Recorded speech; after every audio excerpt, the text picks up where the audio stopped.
نحمده ونصلي ونسلم على رسوله الكريم أما بعد فأعوذ بالله من الشيطان الرجيم بسم الله الرحمن الرحيم يا أيها الذين آمنوا اجتنبوا كثيرا من الظن إن بعد الظن إثم صدق الله العظيم وصدق رسوله النبي الكريم۔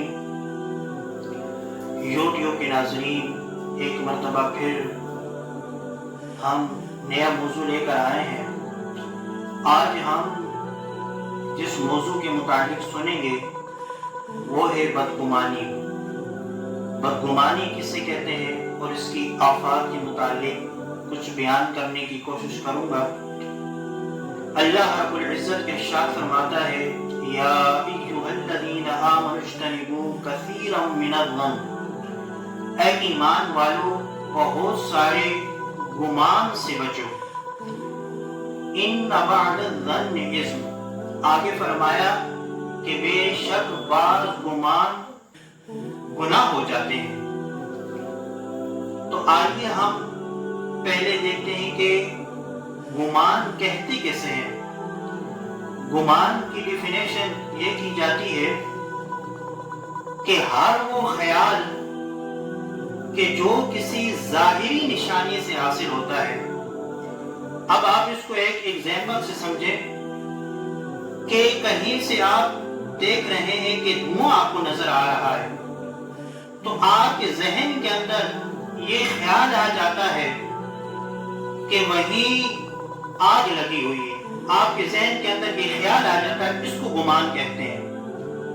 اور بدگمانی یہ ہے کہ اپنے خیال کے اندر کسی دوسرے شخص کے بارے میں برا گمان کر لینا۔ اس کو بھی ایک مثال سے آپ یوں سمجھ سکتے ہیں کہ آپ نے کسی شخص کو کال کی، اب اس نے کیا ہے آپ کی کال اٹھائی نہیں، اور آپ اپنے خیال کے اندر یہ گمان کر لیتے ہیں کہ میری کال کرنے کی وجہ سے اس نے میری کال اٹھائی نہیں۔ اب آپ نے یہ ذہن کے اندر، خیال کے اندر جو نظریہ قائم کر لیا ہے، اس کو بدگمانی کہتے ہیں۔ اور بدگمانی شریعت کے اندر حرام ہے۔ اس کی حرام ہونے کی صورت یہ بیان کی گئی کہ ایک تو یہ کہ اس شخص کے بارے میں آپ دل کے اندر یقین کر لیں، اس کے بارے میں برا گمان کر لیں آپ، اور دوسرا یہ ہے کہ اس برائی کو آپ زبان سے بھی اقرار کریں۔ تو اس قول کے اندر اس گمان کر لینے کو بدگمانی کہتے ہیں، اور شریعت کے اندر اس کو حرام قرار دیا گیا ہے۔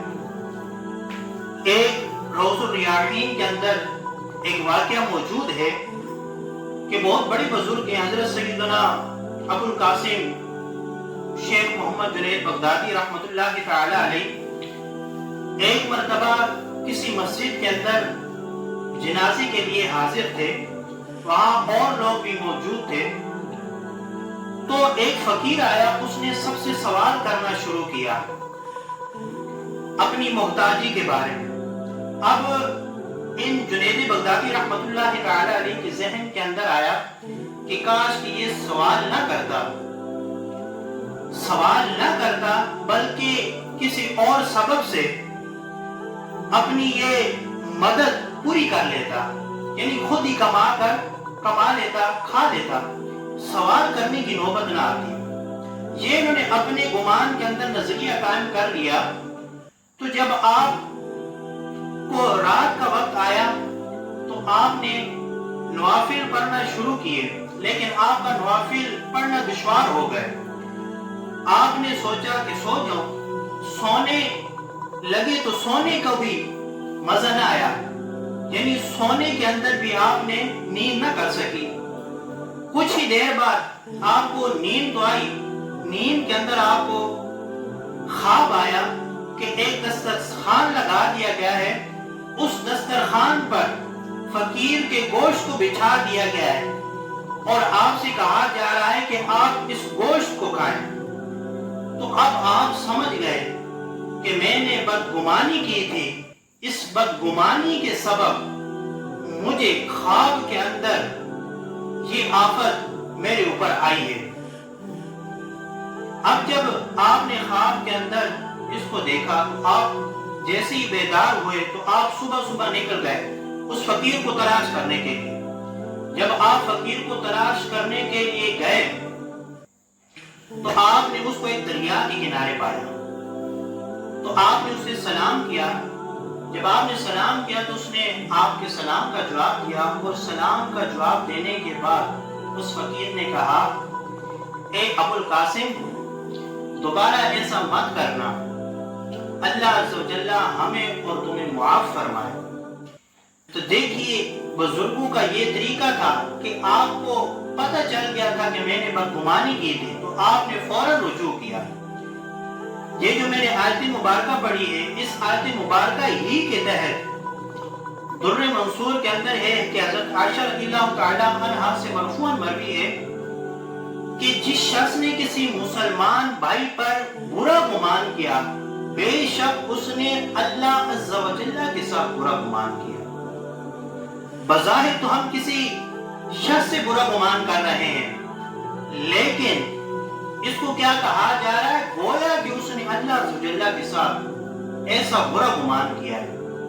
تو آج ہم اس واقعے پر اور اس حدیث کے اندر اگر ہم غور کریں تو ہم یہ سبق ملتا ہے کہ ہم اس بدگمانی سے بچیں، کہ بدگمانی کرنے والا بظاہر تو کسی شخص سے کر رہا ہوتا ہے، لیکن حقیقتاً وہ اللہ عز و جل کے ساتھ برا گمان کر رہا ہوتا ہے۔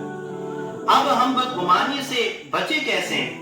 تو بدگمانی سے بچنے کا ایک طریقہ یہ بھی ہے کہ آپ اپنے خیالات کے اندر، ذہن کے اندر، دل کے اندر جس شخص کے بارے میں برا گمان آ رہا ہے اس کے بارے میں برا گمان نہ کریں، بلکہ اس شخص کے بارے میں آپ اپنے دل کے اندر ایک خوشی کی لہر دوڑائیں، اپنے دل کو سکون دے کہ اس کے بارے میں آپ برا گمان نہ کریں بلکہ یہ میرے ساتھ اچھا برتاؤ کر رہا ہوگا۔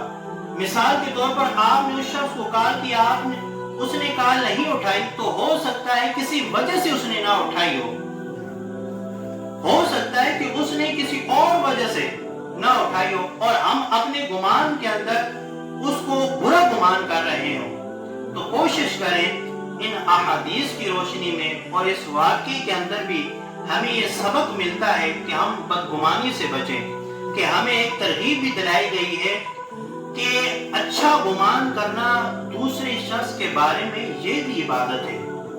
تو کوشش کریں یوٹیوب کے ناظرین کہ ہم ان بدگمانی کی آفات سے بچیں، کہ قرآن کے اندر بھی بیان کیا گیا ہے کہ بہت سارے گمانوں سے بچو، کہ بعض گمان گناہ ہو جاتے ہیں۔ تو کوشش کریں کہ اس بدگمانی جیسی آفات سے محفوظ رہیں۔ شریعت نے اس کو حرام قرار دیا ہے۔ اللہ تبارک و تعالیٰ سے دعا ہے کہ ہمیں اس بدگمانی جیسی آفات سے بچنے کی توفیق عطا فرمائے۔ وما علینا الا البلاغ۔